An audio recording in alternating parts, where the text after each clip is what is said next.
Okay, we're going to tell you about the Quito subway. El Comercio has published an article on the 15th of February, which states, muy malo. Así calificaron 140 de 200 personas encuestadas al servicio de transporte público en Quito, según un sondeo realizado por el Observatorio de Movilidad en mayo del 2010. Very bad. That's how 140 of 200 persons responded to a questionnaire about the public transportation in Quito. This survey was conducted rather, by the Mobility Observatory, el Observatorio de la Movilidad en mayo, in the month of May 2010.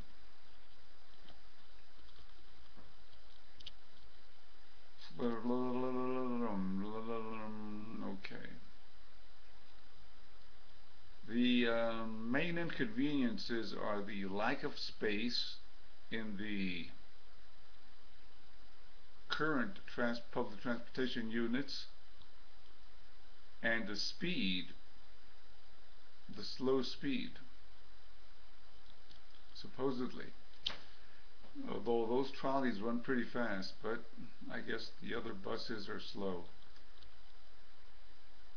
One user commented that her name is Alicia Perez. She said, en la mañana y en la tarde vamos peor que sardinas. In the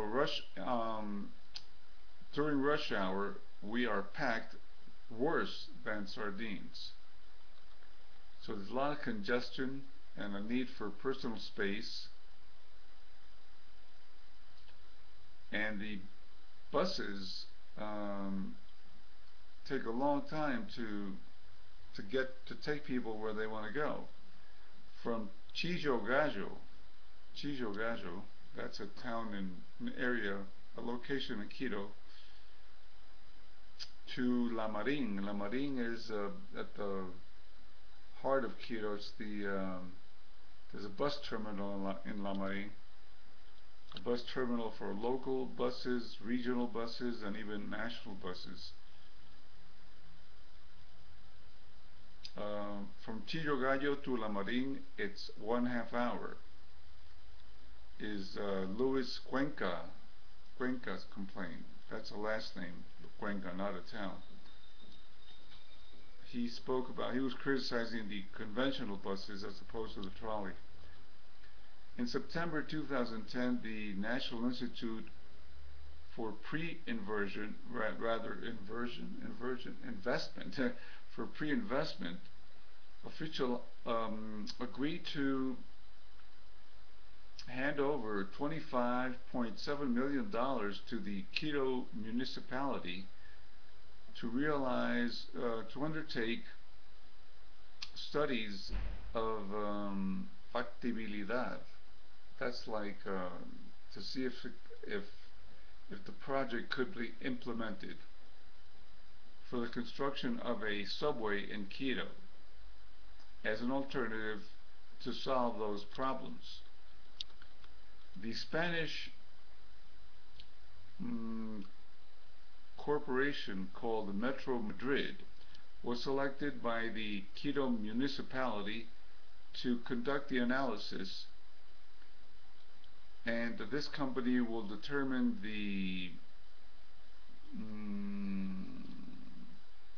just where the subway will run, what streets, what avenues, and the distance.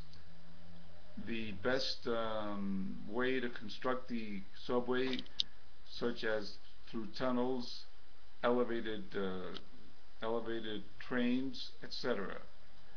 the impact on the environment and the financial and financing the project. According to Edgar Jacome, the manager of Unidad del Metro in Quito, the manager of this project for the municipality of Quito. The social economic benefits of a subway are also included in the studies. In other words, the positive impacts of the system on the population and on the state. The time people invest, you could say, as time is money, to get from one place to another, order, like order as in order, law and order, the capacity of the actual subway cars, the reduction in air pollution, and savings in gasoline or other fuels, because it's a good short phase. Okay, that was something else. That was one of my notes. The subway will function on electricity, so that's an advantage. It'll be relatively clean. I mean, I would say completely clean. I don't see any pollution coming from from using electricity for trains. According to this public servant, the study should be available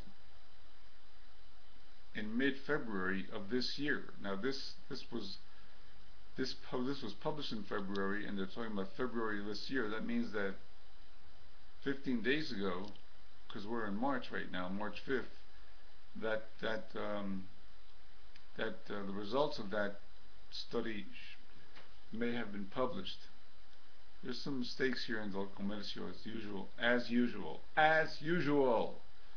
Okay, this is weird. Okay, I wrote in my notes, this is weird because it is already March, and when was this study published? It's not clear, but anyway. Okay, so let's get back to this. I'm still confused about how they write. I mean, I know they write poorly sometimes, often actually. Okay, ya en lo que respecta a la inauguración del metro, concerning the, and it's also wordy as you can see, but concerning the inauguration of the metro, should be in 2015, yeah, right, 2015. The cost is considered by El Comercio newspaper to be the Achilles tendon of the Quito subway. That's the subtitle there. They don't say El Comercio, but say el costo es el talón de Aquiles. El costo del metro es el talón de Aquiles. El costo del metro es el talón de Aquiles del metro. You know what I mean? That the cost is the subways is Achilles tendon. The challenge. Freddy Paredes, coordinador de la Maestría de Transporte en la Pontificia Universidad Católica del Ecuador, PUCE, P-U-C-E. Freddy Paredes is the coordinator of a master's program in transportation at the Catholic University. He recognizes the advantages that the subway will bring to the city, such as better organization, order, and some sort of status. I'm not sure what status he's talking about. Status of the writers, or of the system, or of Quito, or of Ecuador. I don't know. Of course, Ecuador's first subway will be spectacular. I actually, not to. Well, yeah, patting myself on the back. Actually, I thought of, getting a subway going about 10 years ago in Quito. I saw the need for it, and I told a few people that I was 10 years younger, and 10 years less powerful and less influential, you could say, huh? Anyway, just kidding. sort of. Sin embargo, nuestra okay, this expert, Freddy Paredes, does not believe that the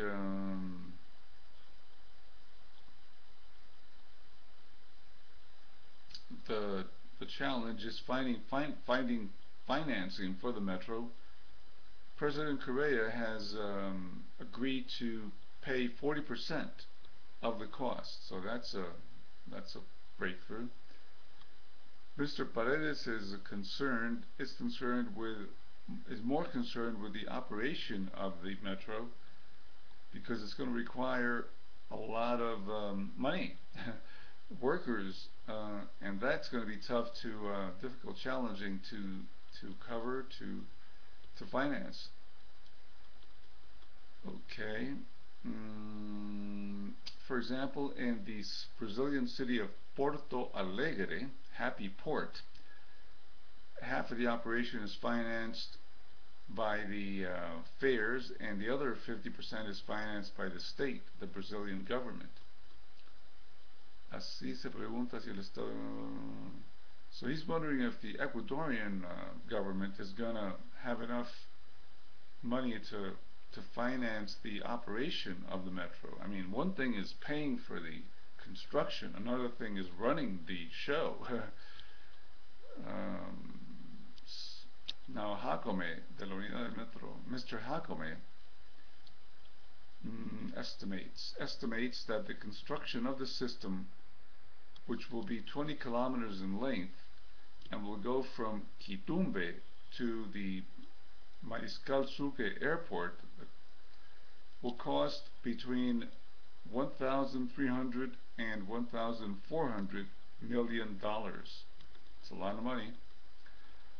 Though the strategy for financing the construction of the metro has not been defined yet, whatever.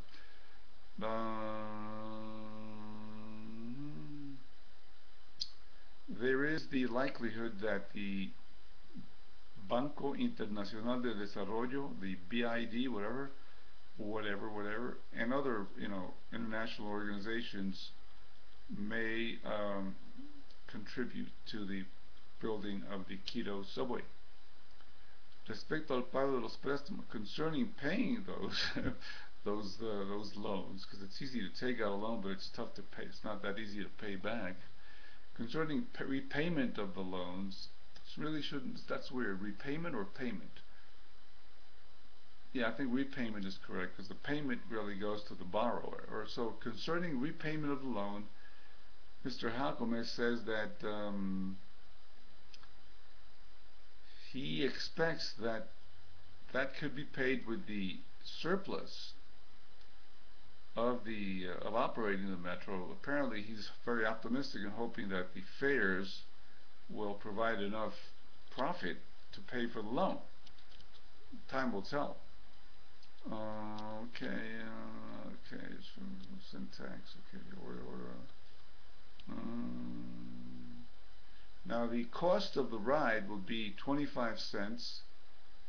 However, preliminary studies indicate that a 50-cent fare would be reasonable.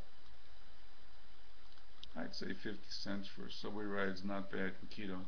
I mean, Americans will pay $10 for a ride. Para costear los gastos de la operación también se analiza to cover the expenses. They're also analyzing the benefits of concessions, like letting people sell things in the platforms, I guess, and the platforms and subway stations. The platforms is not a good place to sell stuff because people are busy getting on. I mean, I'm an expert on subways. I lived in New York 40 years. Preliminary reaction. Let's see. Another transportation expert, Cesar Arias, qualifies as positive the fact that the Quito municipality is realizing studies to determine if the metro is a good project, one which should be implemented.